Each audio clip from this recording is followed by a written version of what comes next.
Welcome to AKM family vlogs. எல்லாரும் எப்படி இருக்கீங்க? இன்னைக்கு நம்ம என்ன பார்க்க போறோம்னா ஒரு சூப்பரான வெஜிடபிள்ஸ் பிரியாணி தான் பண்ண போறோம்.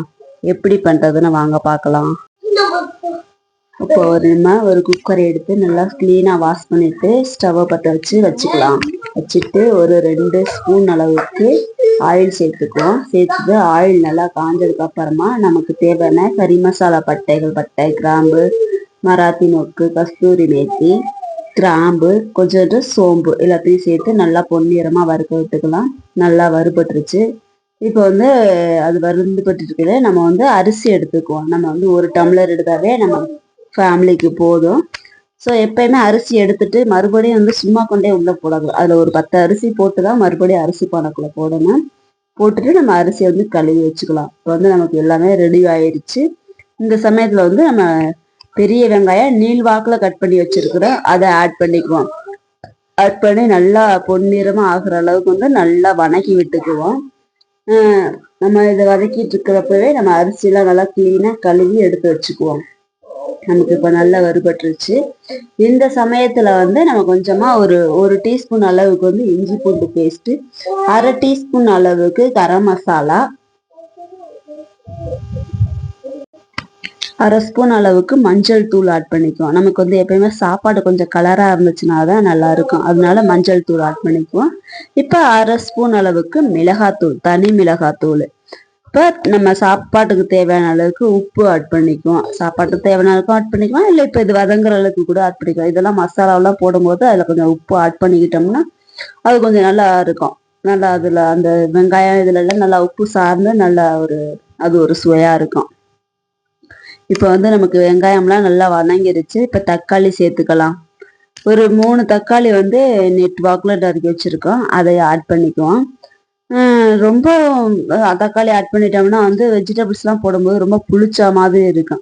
இப்போ நம்மக்கிட்ட என்ன வெஜிடபிள்ஸ் இருக்கோ, கேரட்டு, பீன்ஸு, பட்டாணி, சௌச்சவு, அப்புறம் காலிஃப்ளவர், ப்ரக்கோலி, இப்படி என்ன உருளைக்கிழங்கு என்ன வெஜிடபிள்ஸ் வேணாலும் ஆட் பண்ணிக்குவோம். என்கிட்ட இப்போதைக்கு இந்த 2 வெஜிடபிள்ஸ் தான் இருக்குது, கேரட்டு, பீன்ஸு.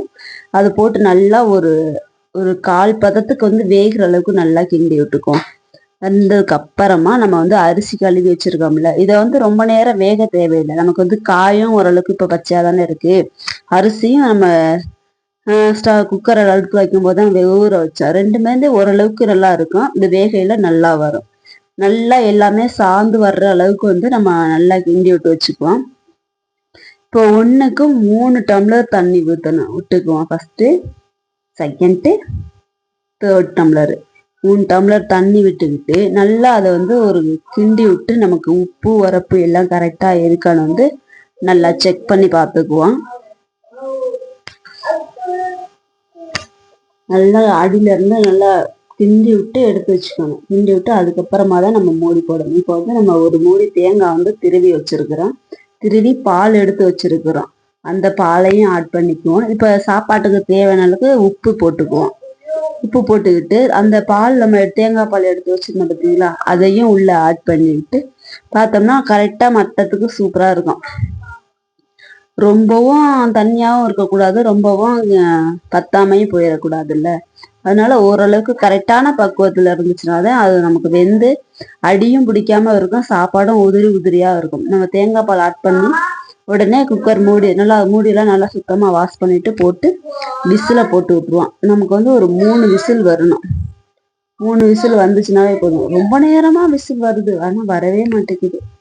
இது சவ்வா இழுக்குது. சரி, அது உள்ள வெந்து தானே நமக்கு ரெடி ஆகணும். அதனால கொஞ்சம் நேரம் நம்ம வெயிட் பண்ணுவோம்.